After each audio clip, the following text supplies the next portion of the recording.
나도 모르게 욱하고 밤마다 잠든 아이들을 보며 후회하고 있다면 꼭 해보셨으면 좋겠어요. 안녕하세요. 평생 강남에서 세 아들과 저 자신을 키우고 있는 라이프 주연입니다. 전 아이들이 3명이 있는데요. 애들이 8살 쌍둥이에 7살 연년생이에요. 지금은 말이 통하니까 어느 정도 소통이 돼서 괜찮았는데 몇 년 전만 해도 진짜 힘들더라고요. 무슨 말인지도 못 알아듣는 애들한테 어느 순간 소리를 지르고 있었던 적도 많았어요. 그리고 밤마다 후회를 하는 거죠. 내일은 그러지 말아야지 하면서.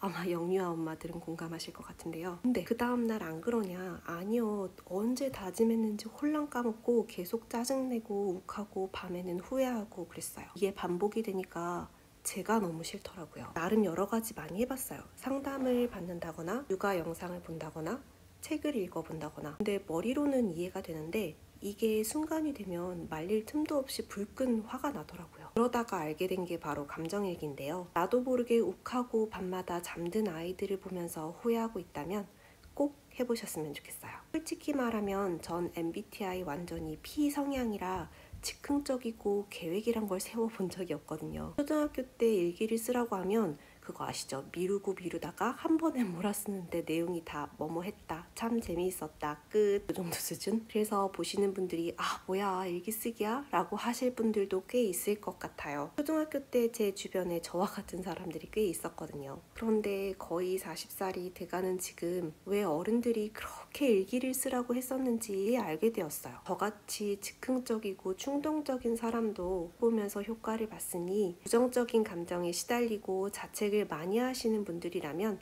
5분만 집중해서 끝까지 들어보시면 좋을 것 같습니다. 저는 감정일기를 총 7단계로 나누었어요. 일기를 쓰거나 글을 쓰는 게 익숙하지 않아서 초반에는 단계별로 어떤 것들을 집중해서 써야 하는지 명확하게 정해져서 좋더라고요. 그러면 이번에는 이 7단계 하나씩 소개해 드릴게요. 첫 번째 단계는 하루를 돌아보며 간단히 기록하는 거예요. 하루 동안 있었던 일들을 간단하게 적어보세요. 특별한 감정들이 있었던 사건들에 주목해 보시고요. 이렇게 하루를 되돌아보는 것만으로도 스트레스가 좀 줄어들어요. 여기서 중요한 거는 그 사건이 있었던 것을 비판하거나 판단하지 않는 거예요. 두 번째 단계는 떠오르는 생각을 있는 대로 적어보는 거예요. 1단계에서 기억나는 사건들을 떠오르는 대로 그대로 적었잖아요.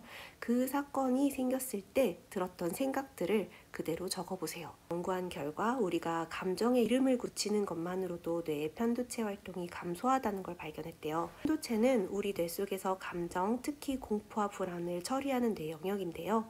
마음속에 떠오르는 생각과 감정을 있는 대로 적어보는 것이 불안감을 많이 떨쳐버릴 수 있다고 해요. 1단계에서 적었던 일이 있었을 때 내 몸의 반응이 어땠는지 되돌아보고 적어보세요.